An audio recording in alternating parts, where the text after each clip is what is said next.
मेरे साथ आज मंच पर उपस्थित जिन्होंने इस नेशनल कैंसर इंस्टीट्यूट का शुरू से ही एक बीज के रूप में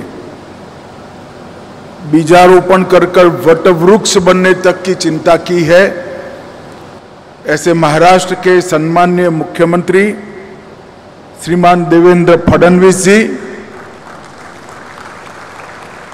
महाराष्ट्र के राजस्व मंत्री श्री चंद्रशेखर बावनकुले जी,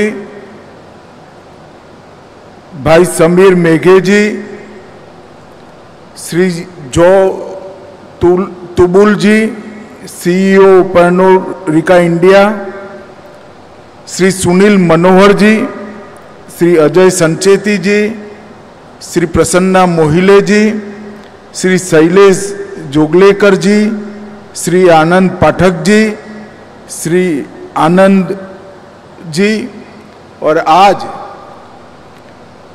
इस कार्यक्रम में उपस्थित सभी भाइयों बहनों को मेरा नमस्कार प्रणाम। आज नेशनल कैंसर इंस्टीट्यूट के एक नए स्वस्ति निवास के भूमि पूजन के मौके पर मैं आप सबके सामने उपस्थित हूं। ये मेरे लिए बहुत हर्ष की बात है। ये बात सही है कि मुझे आना था नेशनल कैंसर इंस्टीट्यूट के उद्घाटन समारोह में, मगर उस वक्त मणिपुर में कुछ घटनाएं होने के कारण मैं आ नहीं पाया था। 2023 से 25 तक देवेंद्र जी को मैंने वादा किया था कि मैं इंस्टीट्यूट के अगले कार्यक्रम में जरूर आऊंगा, तो देवेंद्र जी का फिर से निमंत्रण आते ही मैंने तुरंत निमंत्रण स्वीकार कर यहां आने का। यहां आते वक्त नेशनल कैंसर इंस्टीट्यूट के लिए काफी सारी चीजें मुझे मालूम थी, मगर आज इस सार्वजनिक कार्यक्रम में मैं सबके सामने कहना चाहता हूं, मैंने बहुत ग्रोइंग इंस्टीट्यूशन देखे हैं, कई सारे ग्रोइंग इंस्टीट्यूशन का मैं हिस्सा भी रहा हूं और मैं स्पष्ट रूप से मानता हूं कि आने वाले दिनों में भारत के सबसे अच्छे कैंसर इंस्टीट्यूट में अपना ये नेशनल कैंसर इंस्टीट्यूट शामिल होगा। क्योंकि जिस इंस्टीट्यूट के पीछे कर्मठ लोग होते हैं, जिस इंस्टीट्यूशन की नींव में सेवा का भाव होता है और जो इंस्टीट्यूशन चलाने में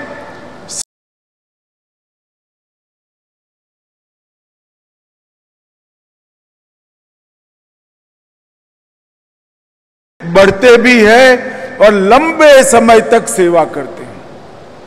मित्रों, आज देवेंद्र जी और शैलेश जी दोनों यहां बैठे हैं। उनकी उपस्थिति में बोलना मेरे लिए थोड़ा क्षोभजनक है, मगर मैं दोनों का विशेष जिक्र करना चाहता हूं। दोनों के व्यक्तिगत जीवन में, परिवार में कैंसर बड़ा दुख लेकर आया, नुकसान भी किया, परंतु दुख और वेदना को समाज सेवा के संकल्प में परिवर्तित कर लाखों लोगों के दुख में सहाय रूप होने का विचार बहुत कम लोगों को आता है। और ये दोनों महानुभावों ने जब ये विचार किया, देवेंद्र आज तो भारत के अर्थ राजधानी वाले राज्य के मुख्यमंत्री हैं और दूसरी बार बने, परंतु जब विचार किया तब यह स्थिति नहीं थी।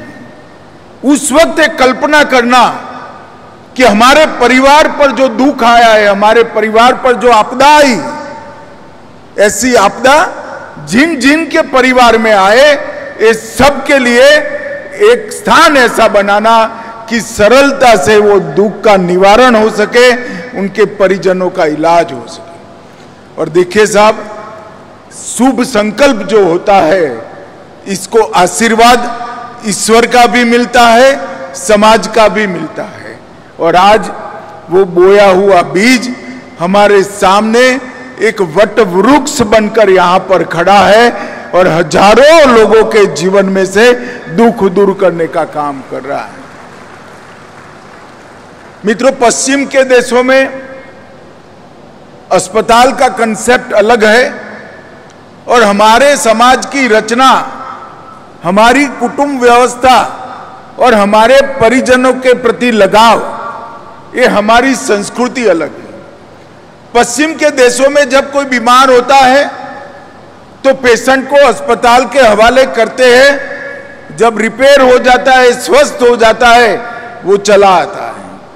हमारे यहाँ परिवार में कोई बीमार होता है तो पूरे परिवार इसके साथ मन और लगाव के साथ जुड़ता है। देवेंद्र जी ने ठीक ही कहा, कई सारे अस्पतालों के अंदर आसपास में पड़े हुए लोगों को हम देखते हैं, क्योंकि उनका परिजन अस्पताल में इलाज कर रहा है, वो उससे दूर रहना नहीं चाहते। इसके साथ एक फीलिंग के साथ एक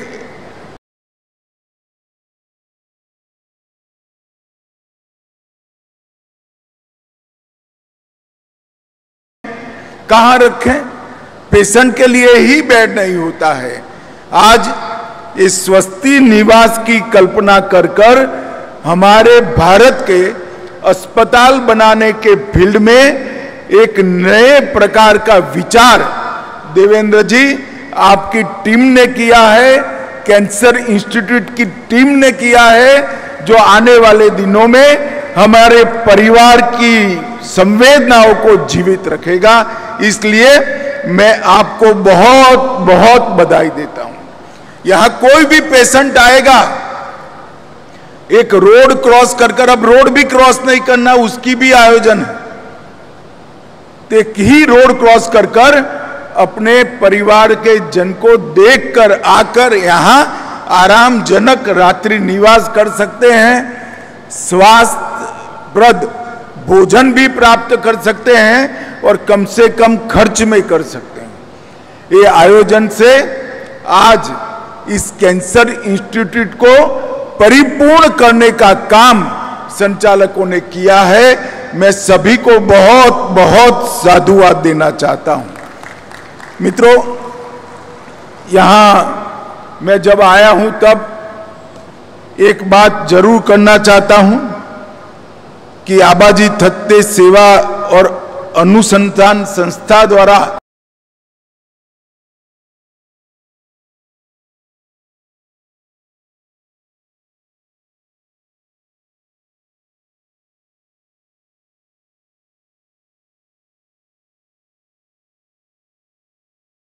यहां पर लगाया है, सबसे पहले तो मैं कलाकार को बहुत बहुत बधाई देना चाहता हूं। मैंने मेरे जीवन में आबाजी के साथ 3 दिन प्रवास किया है।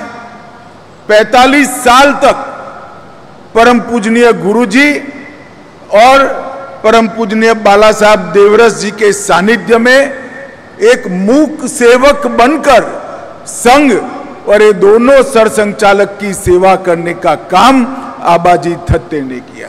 स्वयं पेशे से मेडिकल डॉक्टर होने के बावजूद पूरा जीवन संघ के माध्यम से भारत के पुनर्निर्माण में समर्पित करने का काम आबाजी ने करा है। और मैंने आबाजी के साथ 3 दिन रहा हूं।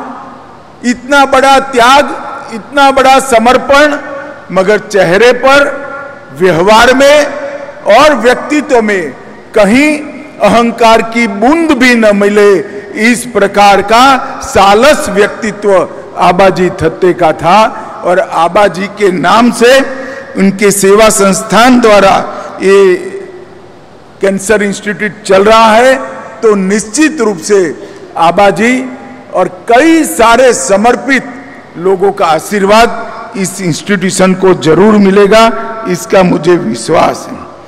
मित्रों, भारत दुनिया में सबसे ज्यादा प्रतिशत के हिसाब से ओरल कैंसर मिलने वाला एक देश है। सर्वाइकल कैंसर की वजह से भारत में हर 8 मिनट में एक मौत होती है।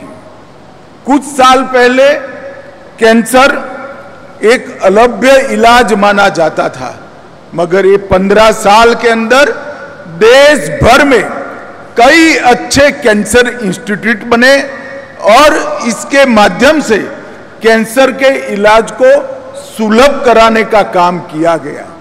और ये इंस्टीट्यूट का स्थान जो तय किया है, मुझे बहुत बहुत बधाई देने का मन होता है, क्योंकि मध्य प्रदेश, तेलंगाना, छत्तीसगढ़ और महाराष्ट्र चारों के सबसे गरीब क्षेत्र के बीच में ये सेवा का प्रकल्प यहां पर प्रस्तापित हुआ है।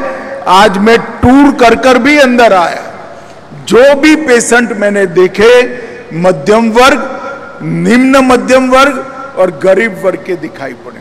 इसका मतलब है अपने घर के नजदीक, अपने केवल एक आध दिन का ट्रैवलिंग कर इतनी कठिन बीमारी का लंबा इलाज यहां पर करा सकते हैं।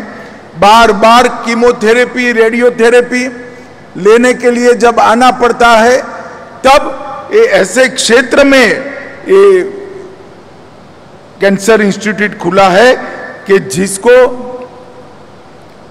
मैक्सिमम फायदा, सबसे ज्यादा फायदा इस समाज के गरीब वर्ग को होगा। 28 फरवरी 2015 से इसका निर्माण का शिलान्यास हुआ। 23 में पूज्य मोहन जी के द्वारा इसका उद्घाटन हुआ और आज इस स्वस्ति निवास बनाकर इसको परिपूर्ण करने का काम हो रहा है। मैं इसलिए सभी संचालकों को बहुत बहुत बधाई देना चाहता हूं। मित्रों, विगत 10 वर्ष में भारतीय जनता पार्टी की नरेंद्र मोदी जी के नेतृत्व वाली सरकार ने इस देश के स्वास्थ्य परिदृश्य को बहुत बदला है। 10 साल पहले अगर किसी को गंभीर बीमारी हो जाए और व्यक्ति गरीब है तो वो कोई इलाज कराना नहीं चाहता था। इसके मन में चिंता थी, शायद मैं बीमारी से बचूं न बचूं, अगर बच भी गया तो ऋण का बोझ इतना हो जाएगा कि मेरी आने वाली एक पीढ़ी ये ऋण को नहीं भर पाएगी। नरेंद्र मोदी जी ने देश के 60 करोड़ गरीबों के लिए 5 लाख तक का सभी इलाज मुफ्त कर दिया है। और इसके साथ साथ महाराष्ट्र की तरह जहां डबल इंजन सरकारें हैं, उन लोगों ने भी अपनी राशि जोड़ी है। इसमें मुख्यमंत्री और प्रधानमंत्री की विशेष सहायता को जोड़िए तो लगभग 25 लाख तक किसी को, गरीब को 4 आना भी खर्च करने की जरूरत नहीं रहती है। और इसके कारण देश के 60 करोड़ गरीबों के जीवन में बीमारी के समय में लड़ने का एक हौसला आया है। बीमारी के बाहर निकलकर फिर से अपने परिवार के साथ रह पाएंगे, ऐसी आशा का जन्म हुआ है। और मोदी जी ने न केवल 5 लाख रुपए का इलाज फ्री किया, सस्ती दवाइयों की दुकानों की श्रृंखला कर दी और इसके साथ साथ सबसे बड़ा जो तकलीफ था वो डॉक्टरों को था। आज मैं आप सभी को बताना चाहता हूं, इस 11 साल में 2014 में देश भर में 7 एम्स थे, अब 23 एम्स अप्रूव हो चुके हैं। आजादी से 2014 तक 7 बने थे, अब 23 अप्रूव हो चुके हैं। एक कैंसर इंस्टीट्यूट के पास ही एक बहुत बड़ा एम्स का अस्पताल बनने वाला है, वो सभी दर्द का इलाज करेगा। मेडिकल कॉलेज 2014 तक देश भर में 387 थे, आज 780 बन चुके हैं। एमबीबीएस की सीट की संख्या देश भर में 2014 तक 51,000 थी, आज 1,18,000 एमबीबीएस डॉक्टर हर साल पास होकर बाहर निकल रहे हैं।